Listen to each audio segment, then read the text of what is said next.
Happy Thursday. What trends are you riding? There's a couple that we'll talk about here today as we talk about trading the trend. Myself, James Boyd, normally teach at this time, and also alongside with me, my good friend Brent Morris in the chat, fellow instructor. We'd like to welcome all of you. Bob, Will, Fayez, Lido Len, how you doing? And Brown Buffalo, Crispy, David, and many others. Thank you for the birthday wishes. I'm turning 29 this year. Kind of excited about that. And that facial moisturizing cream that I bought at the mall at the local kiosk there seems to be working quite nicely. All right. With that said, let's just get started because it only goes downhill from there. Now, just real quick, remember you can follow Brandon and myself on X. We do post educational examples, not recommendations there, but educational examples of things that we talk about and teach. We also do post some X short videos that we also post there as well. So stay tuned with us on X. Now, also a quick reminder that when we talk about stocks, which we will, we'll also bring up options. Remember that options carry a high level of risk and are not suitable for all investors. The information here is provided for general informational purposes only, should not be considered an individualized recommendation. So some of the strategies that we talk about, you might say it's interesting, but I would never do that. That's fine. People talk about investing stuff all the time, and I wouldn't trade some of the stuff they talk about either. So we all have kind of unique circumstances or things that we like or would consider, and that's fine, okay? So realize that not all strategies are going to fit everyone. Also understand that this webcast discusses technical analysis, other approaches, may assert some different views, and also remember that investing involves risk, including loss of principal. Now, when we talk about short options, those can be assigned at any time up to the expiration, regardless of the in-the-money amount. We're talking about American-style options. And also remember the option Greeks as it measures a sensitivity, okay? Measures a sensitivity.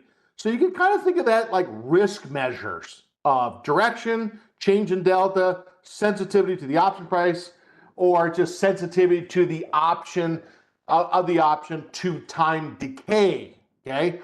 And also remember that as we get started here today, some of you have asked that we actually take a look at some of the technology areas, discretionary areas, and I was going to literally start with that, okay? I was going to look at the stocks first. So our goal here today is I want to look at kind of some examples, shorter term breakouts, stock and option examples. I also want to take a look at, let's say, obviously we'll talk about the market there, posture when we bring that up, and I've got a couple of things I want to say there. Sectors we'll talk about because Robin had the question and maybe a couple others.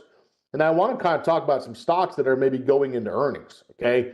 Now, when we do this, there are a couple examples in the paper money portfolio that we need to discuss and I want to bring up. And I'm going to ask you, how do we manage the position? And also with that, what do we do? Because that's also a question we get now too. What do we consider, okay? Now, first off, let's just take a look at the first thing. So if I were to, let's say, just kind of tell you, okay, gold is down a little bit, Japanese yen is down a little bit and below their shorter term moving averages. So is the Swiss franc, so is the yen, I'll say it again, and also the euro, British pound, they're all kind of down below their shorter term moving averages. Now, when we had seen a lot of fear in the marketplace, those were not down. Those were up and above their shorter term moving averages, okay? Now, also, we know when there had been a lot of fear, we saw the VIX skyrocketing to the upside and the moving averages green, okay? Really green. And then what we've seen as of lately is kind of the flip of this.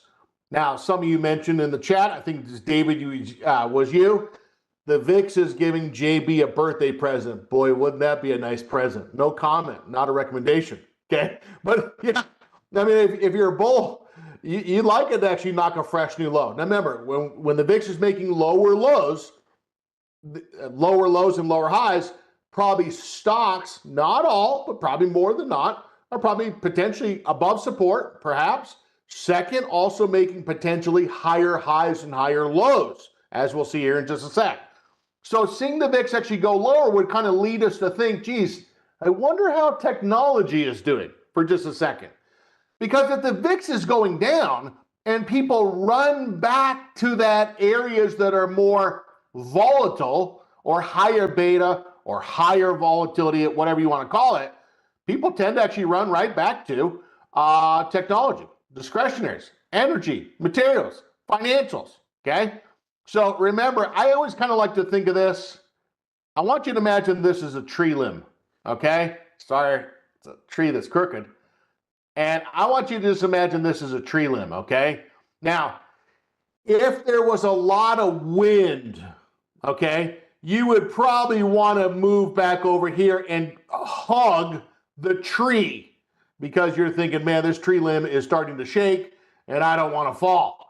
And now, if the investor, now by the way, what would they probably do? They probably might buy, let's say, utilities, R for staples, maybe some healthcare, and maybe some real estate. Okay, it could be those, but it also could be cash among other asset classes like we talked about on Tuesday. Now, flip this.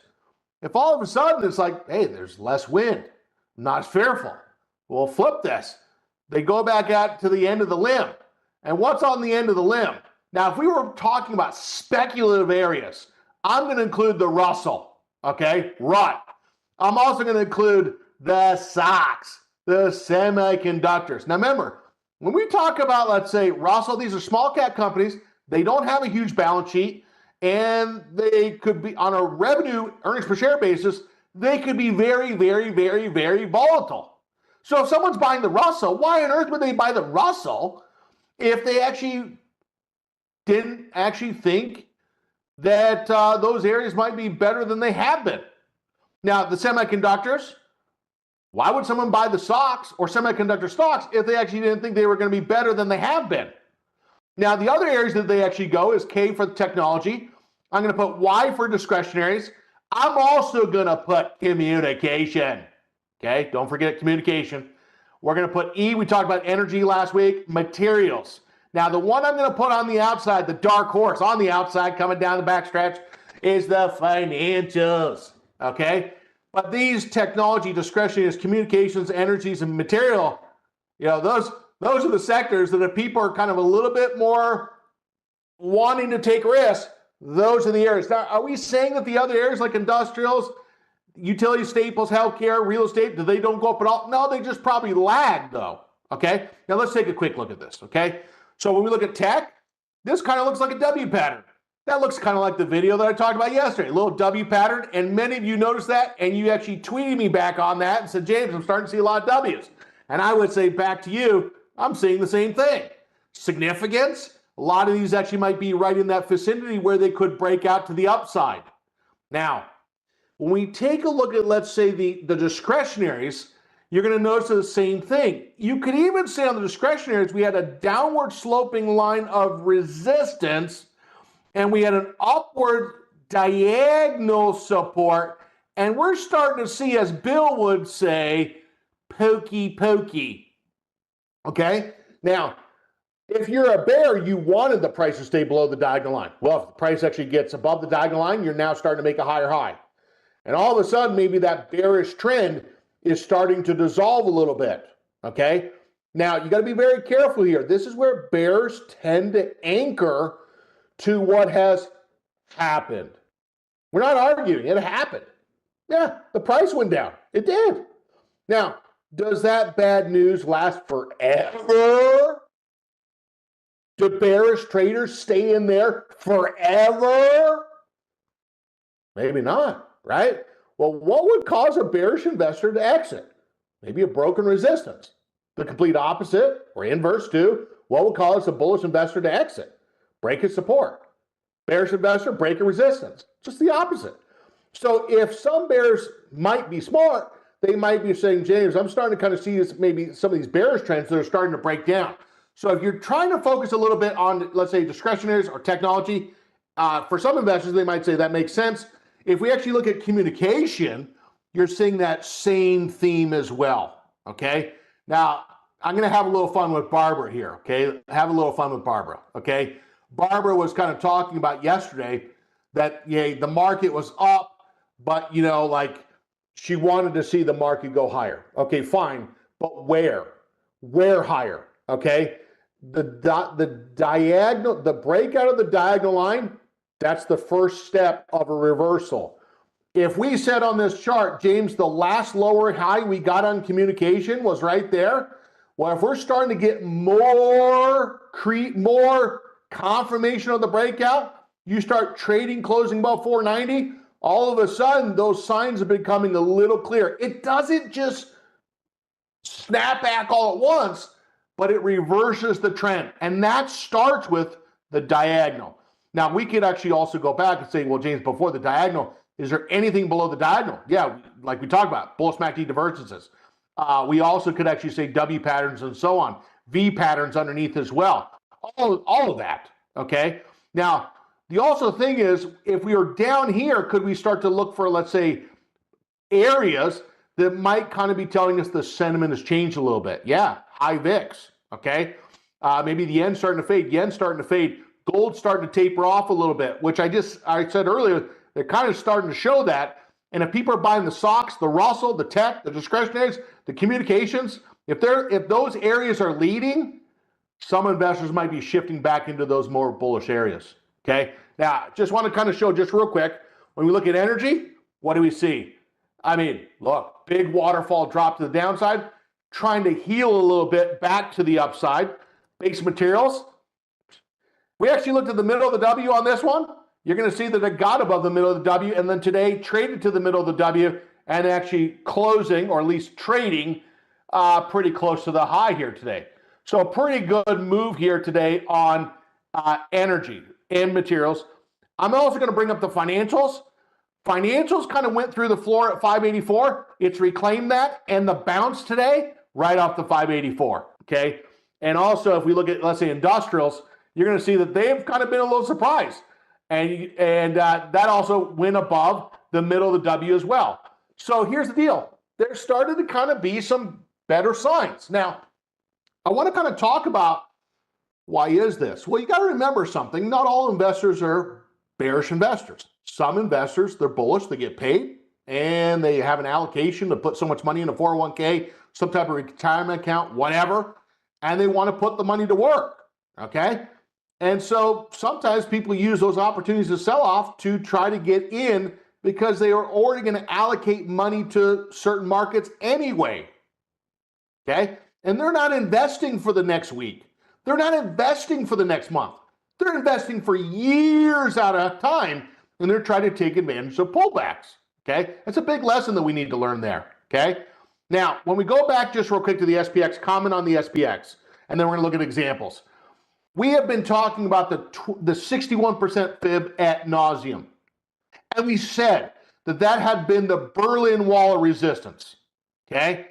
And if you look at that, tell me what you see. It kind of is, what type of candle is this?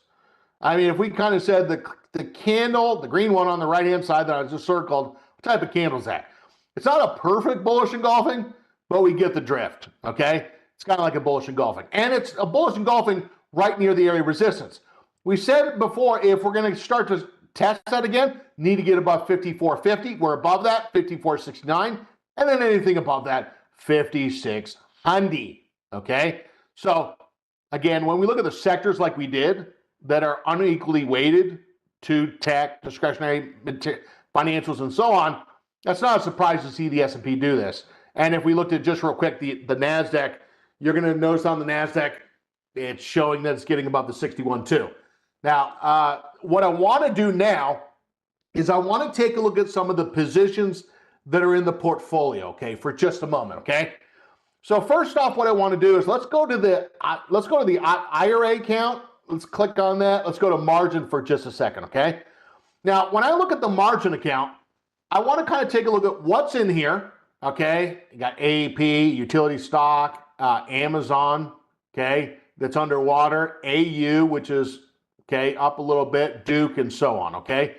Now, one of them that I want to kind of bring up for just a moment is I want to bring up AU. I just got done talking about gold maybe being a little softer in the last 2 to 3 days. Now, if we own a gold stock and we're saying, let's pull this up on the chart for just a moment and let's kind of look and see what we got here, okay? Now, what I want to do is I want to kind of evaluate, is AU is it giving a sell signal? Now, we're talking about levels of selling now, okay? When we talk about the earliest signs of selling based on moving averages, the earliest sign of any selling pressure on AU was right there and on the date of 4/22. So 2 days ago, if someone said, James, I rode this little move to the upside, where is the potential exit? Well, that was on 4/22. That's if you said, I want the earliest sign of exit, okay? What's the problem with the earliest sign of exit? Well, it could be early. There's not confirmation. But the investor is trying to grab what could be there and try to get filled and see if they can't just take it. The risk is maybe the trend goes up even more. Let's see if it does. Go forward to the very next day. So the very next day, we actually see we pretty much get like a moving average crossover, and the price is below both moving averages. So remember, we said this is number one, shorter term moving average going red, and then two, the moving average crossover. That's on 4/23. So all of a sudden, we got 2 out of 3 signals here. If someone says, I sell in the moving average crossover, that could have been yesterday. And if we actually go forward to today and said, where is it today? There it is. And here we are on that's 4/23, excuse me. And then we look at it and see where we are today. We're right there. Now, let's imagine that this is our job, okay? It's our job. And the person tells this paper money account, sell when both lines of the moving average are red and there's been a crossover. If you meet that criteria, sell the stock. Now, hardest thing for people to do is make a decision. You would know that if you just go out there and drive, okay? Have you ever driven and said, my gosh, people, they struggle to make a decision. 4-way stop, light goes green, they're not sure if they're going to go, or they're on the phone, not even paying attention. Don't act like you don't know what I'm talking about. You know exactly what I'm talking about, okay? Now, in the market, same thing, we get distracted. And that's why sometimes we can be late to get in or out. Now, if we said, hey, we're going to get out based upon the moving average being red and the crossover, we're going to go right back into monitor. And what we're going to do there, monitor, right click on that. Where was the entry? The entry was on 318. Purchase those shares at 34 bucks. It's sitting here about 40 bucks. Now, $600 on a portfolio that's 30,000-ish dollars, that position moved the portfolio like 2% by itself, okay? Now, we're going to right-click on that, create closing order, going to sell. Now, be honest with JB here, okay? Let's all have a JB meeting. Everyone gather in. Hi, my name is Wiley, okay? How many of you find it hard to sell? Why don't you sell? James, I felt like I spent time to get in, and I kind of like to fall in love with, I love the company, whatever. That's all fine, okay? But the reality is, are you going to trade on the technicals or not, okay, is what the technician might ask. If the investor's trading off the technicals, they're really saying, I want to be in the position when we're above the 10-day moving average as a base theme, but if it's not, I don't know where it's going to go. Okay, and I think it could go higher, maybe lower the investor might say. So we're going to right click on the chart, create closing order, and we're going to go sell. Now, when we sell those shares, that $4,000-ish of capital is going to go right back to the cash. So let's go confirm and send. Note there's not a commission there. Send the order. Okay. Now what we're going to see is we're going to look and see did the position fill yet? I don't see anything that went, okay? So the cash was 26,000. Now the cash is 30,000, okay? Now I want to go back to something. Now you might be saying, well, James, it's hard to kind of catch what's happening on the chart where I'm busy. I got kids. I think there's probably a pretty good chance. I got more kids than any of you, okay? I got 4 kids and Jax, who counts as 5 or 6, depending upon his attitude for the day. Now, if someone said, well, how do we track these without maybe trying to pull up so many individual positions? Answer, you could take the 10-hole moving average or 20-hole moving average and you could just put those labels right on the chart. So the reason why I started with this one, I knew we were in trouble a little bit because the moving averages were red, okay? So the red background is actually telling us that the moving averages are red, and the number 1 and the number 3 represents the number of days that the moving averages have been red. Now, scripts are not guaranteed for accuracy or timing. That's why you can go to the chart to verify that. So, I mean, there's only one other stock that we have in this portfolio that has that, but it's a good thing, and I can't point it out. Now, the other thing that kind of might tell us we're in a little trouble is trend 5. What is trend 5 telling us? Well, trend number 5 is telling us the price is below the short-term moving average. The price is getting pushed down and it's losing momentum. Okay? Now, are there any questions with that? Okay, so step number 1 today, what we did is on AU, filled the position. Why did it sell? Because technically it met the criteria. Yeah, but I love that little stocky. I just want to give it a little pet. These are not pets. These are investments, okay? Now, what I'm going to do is I want to come back to just one other one real quick. We're going to talk about a new one just real quick. The other one I want to kind of bring up just real quick is IBM. Can anyone tell me what is IBM? What is this? What in the world is going on here? Now remember, we did about last Wednesday an example. Now notice right here it says quantity minus 30 and STK stock. Wait, if I pull up, for example, DUK plus 100, that's a long stock position. This right here is a short stock position. So if we're short stock in the margin account, we want a short stock position to go up. No, that's not true. That should sound wrong. Okay, someone stop me. No, that short stock position means you want that stock to go downtown.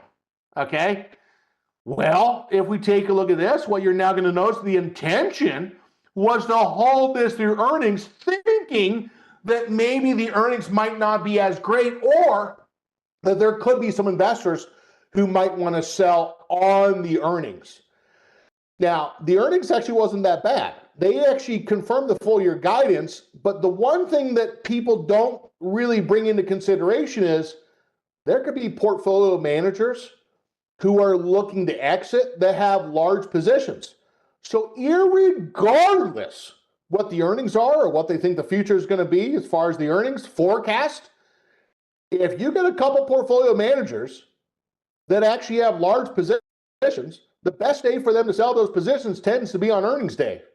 So they're going to try to use a positive like the earnings and maybe what the forecast might be to try to liquidate their position, maybe in a day, or sell a large chunk of it in a day. And people forget that. We do not know what people's intentions are and why they're doing that. Now, how do you get out of the position? Okay. Now, I want you to imagine that we owed $30 on a credit card. How do you get out of the trade? How do you get out of that financial transaction? You have a credit card and you swipe your card for $30. Well, you borrowed the money, okay? And here we didn't borrow the money per se, we borrowed the shares. Now, if we also went back, you could also look at the cash, and what you'll notice is we borrowed the shares, and the capital from those shares is in the cash. That's a different discussion there. That's interesting. Now, what I'm going to do is I'm going to cancel that stop. We're going to click on the order, right click, cancel OCO group. Okay. Now, the goal was, and I said this, the goal was to try to see if this can't drop over earnings. How do you get out of the position? Well, if you're short 30 to get back to zero, we're going to need to buy 30. Create closing order, buy those shares back. Okay. Now, I said before, this is really, for most people, this is probably just a learning lesson in terms of this short stock position is not an option position. It's a stock position, okay? And what you're now going to realize is create closing order, buy those shares. And what you're now going to notice is we're buying those shares back. We're going to try to buy it back at the mid price, confirm and send it. and we're going to try to take that $300. Now, it wasn't a ton of money, but $300 on this portfolio was like 1%.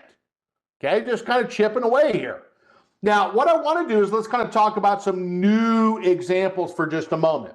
Okay, now, the examples that I think that we could actually bring up that there's been some discussion on is I want to go back to the one we made mention of yesterday. Is now we talked about MSTR, and if I looked at MSTR for just a moment, that kind of still looks like it's holding up, maybe trying to be a trigger day. Nothing changing there, at least right now. Palantir, which we did talk about yesterday, little pokey to the upside, as Bill would say. Stock gap to the upside, okay? Now remember, a lot of people yesterday, well, I'm not going to get in until we get above, and all of a sudden, now it's too high, okay? Now, that's what it sounds like when people say that, okay? Now, here's the deal. Breaks out yesterday, and there's a little gap. What does that gap tell us? That must mean that someone saw the price action from the previous night, said, look, I want to get in, and those orders were more on the buy side than sell side, and it knocked the price up a little bit higher. That's no guarantee that it's going to go up the rest of the day, but that stock opened up at 101 and then ran to about 106. We're too late. Okay, calm down here. Calm down, okay? Now, here's the deal. Let's kind of think about strategies for just a moment, right? Now, earnings on this one, 5.5, okay, May 5th. Now, if we're talking about sensitivity, the strategy has the greatest sensitivity is a stock position or a long synthetic with the same strike. If someone says, hey, maybe we're a little elevated, maybe this might check back a little bit and come on down just a little bit, okay? Now, let's say the investor said, look, I think Palantir might get a little run here to the upside, but I want to choose a strategy that's not as sensitive to direction. Now, in our example, we're going to go to the long call vertical. Long call vertical, we're just buying like an at the money call or in the money call, thinking, not knowing, that the price could stay above. Okay, that's strike. Now, some investors say, well, James, if I buy it, I got to pay, let's say, $14 for this example. What some investors might want to do is they might say, hey, could I maybe sell something against that? Meaning, could I sell a call that is above that strike price and maybe get a credit to help reduce what I'm paying for the 105? Moral of the story is that turns it into a vertical. And what you're now going to notice is when you buy something, the lower strike, and you sell the higher strike, it creates a maximum gain scenario. Now, I'm going to right click on this, analyze the trade. Okay. Now, what I'm going to do for just a moment is when you look at this, that on a one contract basis, the delta is 5. 5? So it's like 5 shares of stock on the profit loss diagram. Okay. Now, options are different than stock, but a delta of 5 is significantly different than 100 shares of stock or something like that. Okay. So what's my point? Well, if you feel like you're a little late into the trade, the investor might say, I'm going to do some strategies, probably with a delta of probably 10, maybe 5, 10, 15, 20, where if we go down $4 or $5 and the delta is 5, the investor might be down $20, $25. Okay. That's probably not going to cause someone to lose their confidence. Like, hey, I'm down $20. Not literally $20, okay? So that's the biggest thing is we need to get out of our mind, okay? If you feel like you're a little later into the trade, the investor, if they consider options, they might say, I'm going to do some verticals where if maybe the timing, I'm a little off, I can use a vertical. If it comes down $4 or $5, it's probably not going to be the end of the world, okay? And it could test support and it could try to ride it out. This is actually the June expiration. The 105, 110, and what you're going to notice is the debit there, 230. The debit represents the money the investor could lose given the vertical, okay? Now, what I'm going to do is, let me just bring this back. We're going to put this in the portfolio, June, and what you're now going to see is if I went to the 105, 110, just like we saw before, but in the paper money account, one contract, confirm send. That vertical is typically going to be about a 1-to-1 reward risk ratio. Max loss, risk. Okay, max profit, 267. So this is a little bit higher maximum profit to max loss given the vertical. Now the break even is just the debit add to the long strike price. Okay, now what you're going to notice is on a vertical, it's not just the investors paying a commission for the long call, it's a short call as well. That's why that commission is $1.30. What we're going to go ahead and do is send the order. Okay, and that one actually fills. Now, what I'm going to do, now, by the way, in this portfolio, is there any other position in Palantir? Well, not in the margin account. There's a new one there. If we go to the IRA, is Palantir there? The answer is yes. Now, I need a little help here, okay? Need a little help. How does someone manage, what is this position down here? Sold the $70 put, and sold it for $4.75. I'm down here, and I'm going to kind of highlight $4.75. And that option is now 73 cents. Okay? Now, what is this strategy? You sell a higher strike put, and you buy a lower strike put. What is that? Guys and gals, it's a short put vertical. You could say it's a cash secured put. It's selling the put and buying the out of the money strike. Okay? Now, we took a look at this and kind of said, well, let's go to the setup for just a moment, application settings. Let's go to where we can see positions and look at percent open. Well, if we did that, we can see that we have 83%. Now, that just does the math for us. We can confirm that. But on this type of trade, what might the investor consider? Option number one, they might say, James, I like being right, and I want to try to make that last 17%. But the problem is that's only about 40 more cents or 40 more dollars. Not a lot, okay? So if you're going to be right, you ain't going to be right by a whole lot. Plus, you're trying to make 40 more dollars and risking the 197 plus the max loss. Some investors might say, that's nuts. I wouldn't stay in that position. They might not roll tide. They might roll the position. Now, what we're going to do on this is we're going to try to profit take. Right click on that, create closing order, and then buy it back. So by just exiting the position, you're just closing it out. Now you could roll this way too. Close out what you have and try to enter a new one. That's what I'm going to show. Okay. Step one, we're going to exit, close it.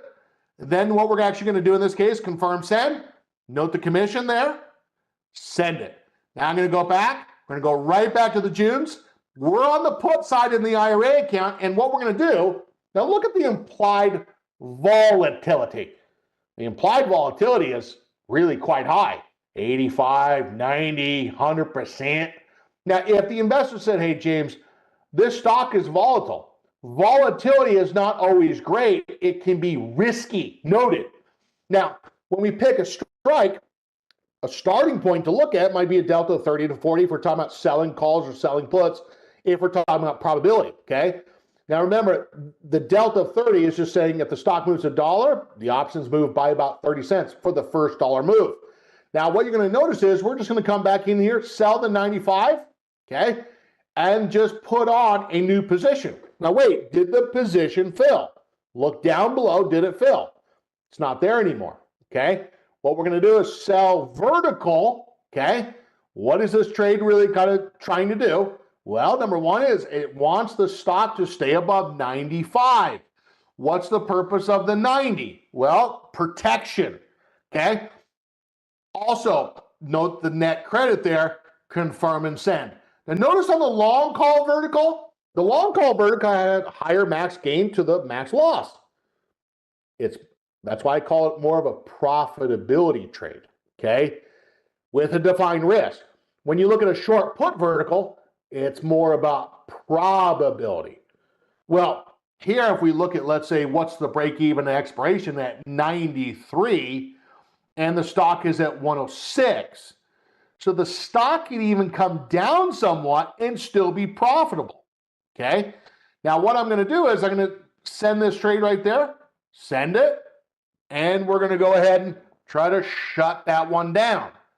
Now, the other one that's been kind of talked about a little bit is CrowdStrike. Now, we mentioned it, I believe, yesterday, and we kind of were talking about cybersecurity, okay?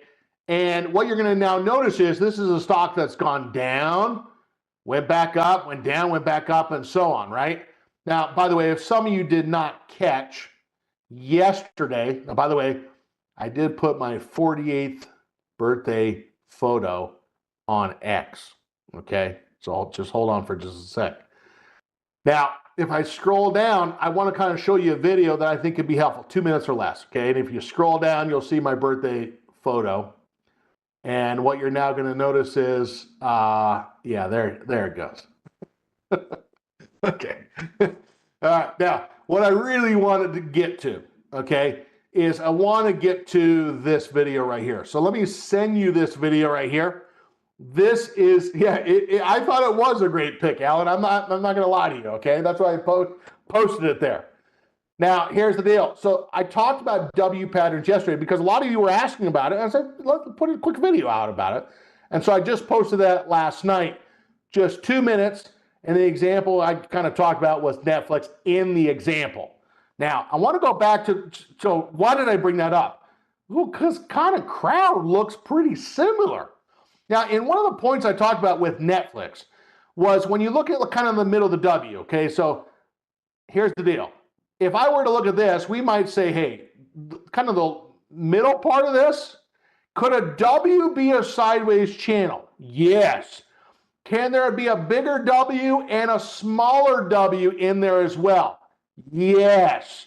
See, on the right-hand side, you could even say that this looks like an ascending triangle, but in the bigger scope of things, there's like a big W. And what I mentioned on that Netflix example was 300 on the bottom, and we really got about 385 on the top side. Now, 385, 300, add the, let's say, 85 to this, and if we did that, it's probably going to be, if it were to go up to there. I don't know what's going to happen in the future, okay? I don't know. But if we actually said, for example, if we had 85 to 385, my math is right, it's a price target of, let's say, 470. Now, if you see, for example, that maybe we haven't gone to 470, but we have gone to 455, okay? I need everyone to say that, okay? 455, okay? Well, it's going to be about right there, okay? Now, here's the deal. Whenever we have these big, large candles, some investors might say, James, I like it to go down a little bit, and then I'm going to get in, okay? Because remember, that investor might be saying it's a little elevated off support, or I like to get a little deal, okay? Still don't know if it's going to go up higher after you buy it, if the investor did.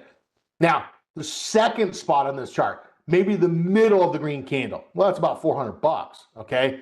Now, if the investor said, James, look, I'm just going to buy it at where we are here, okay? I know the other way we could actually do this is if we normally buy a $6,000 position, maybe only buy a $3,000 position.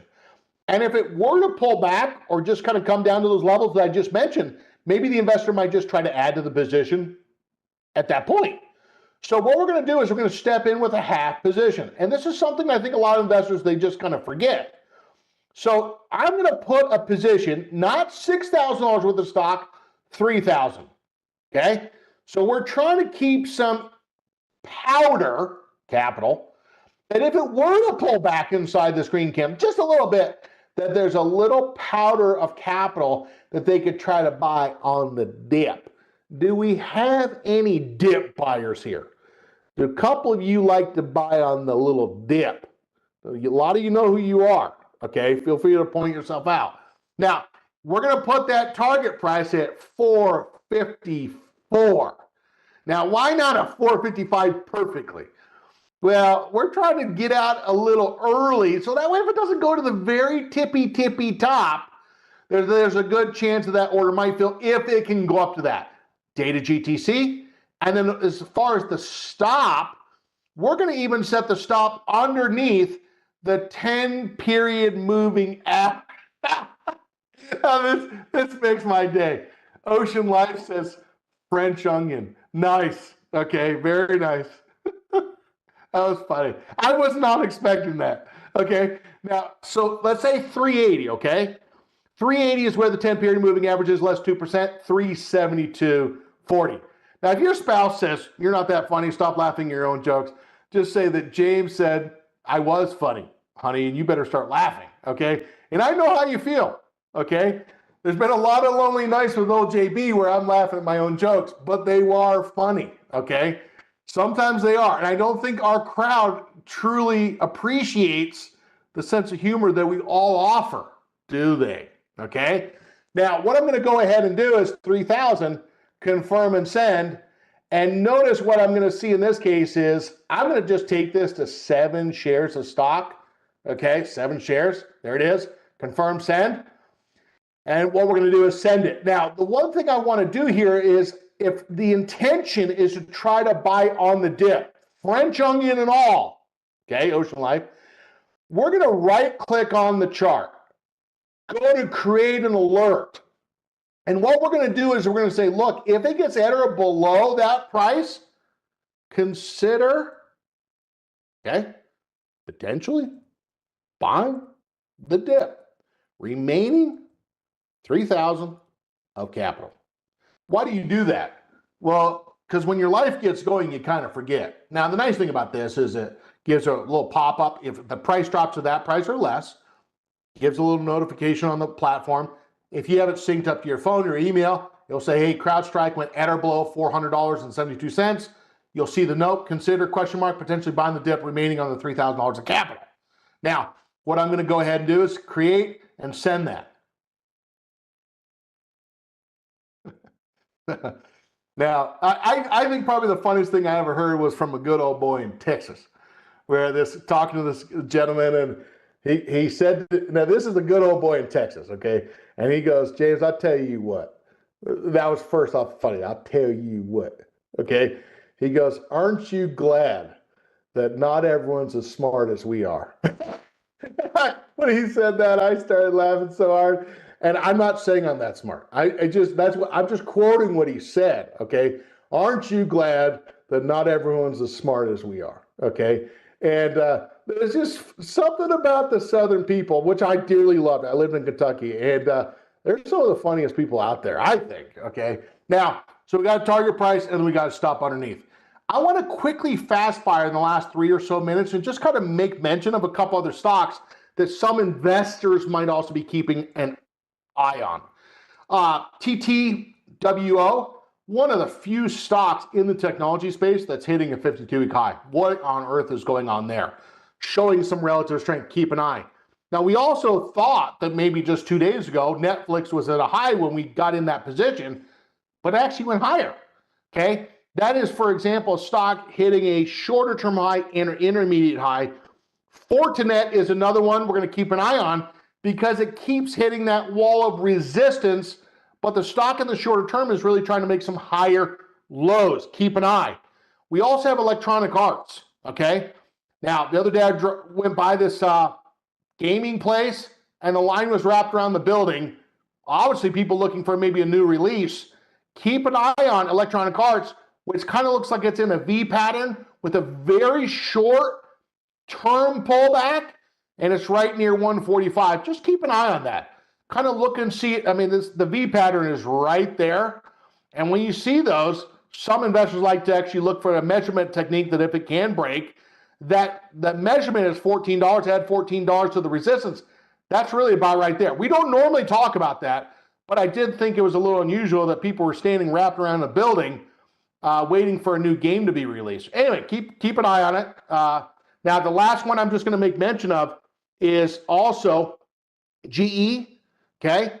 Gap to the upside and it's held, and its twin cousin, GEV, breaching inside this whole channel, okay? So now we're talking about industrials there.